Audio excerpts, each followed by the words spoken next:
Alors, de la diversification des êtres vivants à l'évolution de la biodiversité. On va voir dans une première partie l'évolution de la biodiversité et donc les mécanismes évolutifs. Alors, avant d'aborder le sujet, il y a quelques connaissances à acquérir. Une force évolutive est un mécanisme, une force qui va faire varier la fréquence allélique. On parle bien des allèles. Il existe 4 grandes forces évolutives que vous connaissez déjà pour certaines. La mutation, la migration, avec l'arrivée d'allèles nouveaux dans une population grâce à des individus qui arrivent dans cette population, la dérive génétique et la sélection naturelle. Alors la dérive génétique, pour rappel de seconde, c'est une variation aléatoire des fréquences alléliques dans une population. C'est une variation totalement due au hasard. L'effectif de la population va déterminer directement l'intensité de la dérive génétique. Plus la taille des populations est faible, plus la diversité génétique, plus la dérive génétique, va être forte.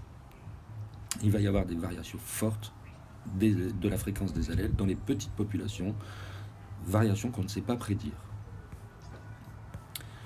La sélection naturelle, elle, c'est la survie ou la reproduction différentielle au sein d'une population. C'est-à-dire que les variations favorables vont avoir tendance à augmenter au sein d'une population, alors que les variations défavorables ont tendance à disparaître. Depuis Darwin, on sait que 3 conditions suffisent pour que la sélection naturelle s'applique. Il faut d'abord une variabilité. Il doit exister une variabilité au sein de la population. L'héritabilité, c'est-à-dire que les caractères variables doivent pouvoir être transmis aux descendants. Et enfin, la valeur sélective différentielle, c'est-à-dire que tous les individus n'ont pas la même valeur sélective, certains vont être avantagés, et c'est eux qui vont transmettre leur caractère aux descendants. La valeur sélective, c'est donc la mesure du succès reproducteur d'un individu, d'un génotype ou d'un phénotype.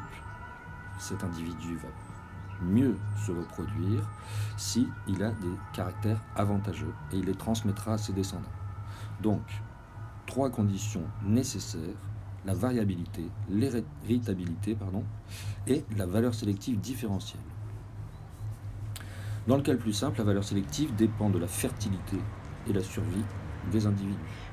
Plus la valeur sélective est élevée, plus l'individu a transmis ses gènes aux générations suivantes. Alors, prenons l'exemple de la phalène du bouleau, étudiée en Angleterre, que vous avez déjà vu pour la plupart en seconde. Alors, au cours de la révolution industrielle, on a observé des individus mélaniques, c'est-à-dire de couleur noire, plus fréquents dans les forêts. On voit ici un individu noir en bas et un individu typique, plutôt de couleur mouchetée, et leur répartition en 1950 en Angleterre. Et on voit que les individus noirs sont plus fréquents dans les zones industrielles, si vous comparez les 2 cartes, alors que les individus blancs vont se trouver dans les régions plutôt campagnardes, paysannes. L'industrialisation et l'utilisation de charbon, en fait, a conduit au noircissement des troncs d'arbres. Et vous voyez ici 2 photos. Sur la première, le tronc est clair, le papillon moucheté, plutôt clair, est quasiment invisible, alors que le papillon noir est très visible. Sur le tronc noir, c'est l'inverse, le papillon blanc, ou clair en tout cas, est très visible. Le papillon noir, on le voit très peu. Alors comment on explique l'augmentation de la forme mélanique? Les chercheurs ont pensé qu'il s'agissait de sélection naturelle. Il faut donc retrouver les 3 principes essentiels, et on les a. La variabilité, on a un phénotype variable, la couleur des individus. Ce caractère est héritable puisqu'il est codé génétiquement, et il y a une valeur sélective différenciée. En effet, la prédation pourrait privilégier un phénotype en fonction de l'environnement. Les oiseaux qui mangent ces papillons mangent préférentiellement ce qu'ils voient le mieux. Alors, les scientifiques ont fait des expériences. Ils ont lâché des papillons dans des milieux forestiers et ils ont compté les sujets qui étaient dévorés par les oiseaux. Alors, il y a un nombre égal de papillons noirs et de papillons blancs qui ont été relâchés. Sur les troncs clairs, ils ont vu que les papillons noirs étaient largement plus mangés, puisqu'on a 164 individus qui ont été dévorés contre 26 blancs. Sur les troncs couverts de suie, donc noirs, les individus les plus dévorés sont les papillons blancs. Donc la couleur influence le taux de prédation. Tous les critères sont réunis pour que la sélection naturelle opère. On observe sur cette courbe, à partir de 1848, révolution industrielle, la fréquence des papillons noirs a largement augmenté jusqu'aux années 50, alors que la fréquence des papillons blancs ont diminué. Après l'arrêt du charbon en Angleterre, un plan de gestion a été mis en place sur la qualité de l'air pour diminuer les rejets de charbon et éviter les dépôts de suie. On peut supposer que la fréquence des individus noirs va diminuer et que celle des individus blancs va augmenter. Des comptages ont montré que cela était vrai. La forme noire Carbonaria est en forte diminution à partir des années 50 jusqu'aux années 2000, alors que la forme typique, claire, est en forte augmentation. Donc, les prédictions de la sélection naturelle sont bien validées. Et ça a tendance à valider une théorie. Quand elle devient prédictive, elle sait prédire l'avenir. Ça renforce donc la théorie de l'évolution proposée par Darwin. Alors, au niveau des activités que nous avons réalisées, nous avons travaillé sur la sélection sur la queue des guppies, la variation du bec des pinsons des Galapagos, l'étude de la résistance aux insecticides chez les moustiques et l'étude des lions de Ngorongoro, qui va nous permettre d'illustrer la dérive génétique. Alors, commençons par la sélection sur la queue des guppies. Les guppies sont des petits poissons très prisés par les aquariophiles. Les mâles portent des taches vivement colorées de nombre et de formes variables. On observe donc le premier critère de la sélection naturelle, la variabilité. Alors, une expérience a été faite. On a récolté des guppies dans des rivières au Venezuela. On a des sites où il y a peu de prédation et d'autres où il y en a beaucoup. Et on observe que le site A, où il y a peu de prédateurs, le nombre moyen de taches et leur taille est élevé, alors que dans le site E, où il y a beaucoup de prédateurs, le nombre et la moyenne de la taille des taches des poissons est faible. Les individus les plus colorés sont donc avantagés. Alors, le document 2 vous indiquait qu'on prenait 200 guppies ternes, donc avec peu de taches, qui venaient du site E, et qu'on les transférait dans une rivière isolée où ils pouvaient se reproduire sans prédateurs. Et au bout de 2 ans, les mâles de la population étaient beaucoup plus colorés. Cela indique que les femelles ont tendance à choisir les mâles les plus colorés pour se reproduire. Le caractère individu coloré est donc transmis aux descendants. Et il s'agit ici de sélection sexuelle. Le document 3 nous était une nouvelle expérience où on prenait un certain nombre de poissons qui avaient un nombre moyen de taches aux alentours de 10 et on les laissait se reproduire pendant un certain nombre de mois. Au bout de 6 mois, on introduisait des prédateurs dans une population et on laissait une population témoin pour pouvoir faire une comparaison. Et on observait qu'avec les prédateurs, le nombre de taches par individu au cours du temps diminuait. Sans les prédateurs, le nombre de taches augmentait. Donc ce sont bien les prédateurs qui agissent sur la valeur sélective. On a une valeur sélective différentielle. Les individus sont avantagés en fonction du nombre de taches et du nombre de prédateurs. Le document 4 nous indiquait que le caractère nombre de taches et taille des taches était un caractère héritable. Donc les 3 critères de la sélection naturelle étaient mis en place. Les guppies offrent donc un bon exemple de sélection naturelle sur un caractère héréditaire, le nombre de taches colorées, lié à la présence de prédateurs et à la sélection sexuelle. Prenons le cas maintenant des lions de Ngorongoro.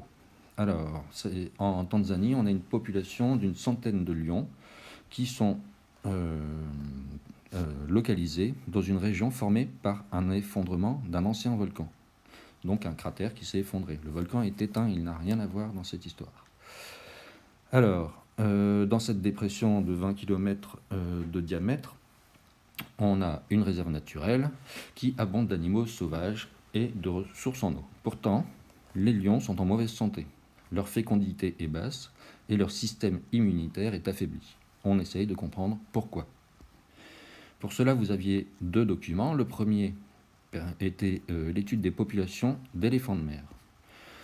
Alors, ces éléphants de mer, de la mer du Nord, présentaient une diversité génétique quasiment nulle.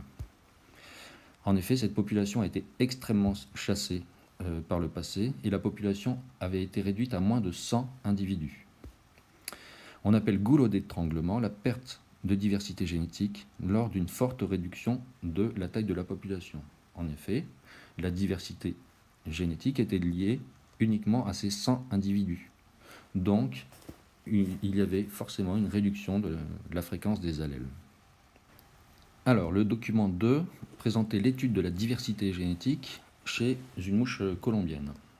Alors, on observe 4 populations de mouches en Californie, à Mesa Verde au Texas, ce sont des populations américaines, et à Bogota, donc une population colombienne.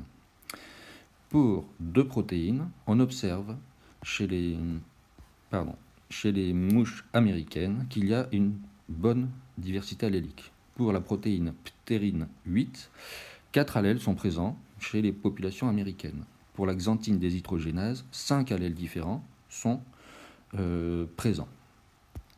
Dans la population de Bogota, on observe que la fréquence des allèles, les différents allèles pour la ptérine 8 sont au nombre de 3. C'est l'allèle A qui est le plus présent, alors que chez les populations américaines, c'était plutôt les allèles B et C. Pour la xanthine déshydrogénase, à Bogota, dans la population de Bogota, il n'y a qu'un seul allèle qui est présent. Donc, cette population de Bogota présente une diversité allélique pour les protéines très différente des autres populations. Qu'est-ce qui a pu se passer? Les populations de Bogota sont issues d'une migration accidentelle de mouches arrivant d'Amérique du Nord. Et du coup, comme seules certaines mouches se sont déplacées, elles ne transportent avec elles qu'une partie de la diversité génétique. C'est ce qu'on appelle l'effet fondateur. Une petite population s'est créée en emportant seulement un petit nombre d'allèles. Cette migration est récente. Pourquoi? Eh bien, il n'y a pas d'allèle qui soit propre à cette population de Bogota. On retrouve des allèles qui étaient déjà présents dans d'autres populations. Avec le temps, peut-être que de nouvelles mutations vont apparaître et cette population de Bogota va se diversifier. Alors, que s'est-il passé pour les lions de Ngorongoro? Alors, plusieurs études ont montré que tous ces lions avaient quasiment les mêmes allèles. Cela fragilise la population qui aura de faibles capacités d'adaptation face aux modifications de l'environnement et aux agressions, comme les maladies et les parasites. Et il est possible que cette population de lions qui vivent dans les cratères, ainsi isolés des autres lions vivant à proximité, disparaissent. En 62, une épidémie déclenchée par une mouche piqueuse tue 70 lions sur les 80 existants. On observe ici un phénomène de goulot d'étranglement. Seules 4 femelles survivantes ont pu s'accoupler avec succès avec 7 lions venus de l'extérieur. La plupart des lions actuels sont les descendants directs de ce groupe de 11 individus. 11 individus, c'est très faible. On a donc ici un effet fondateur. Une faible population donne une diversité allélique qui est faible, et là, c'est très favorable à la dérive génétique. Les lions de Ngorongoro offrent un exemple de dérive génétique ayant pour conséquence une population menacée. Faible diversité génétique implique faible adaptabilité au changement.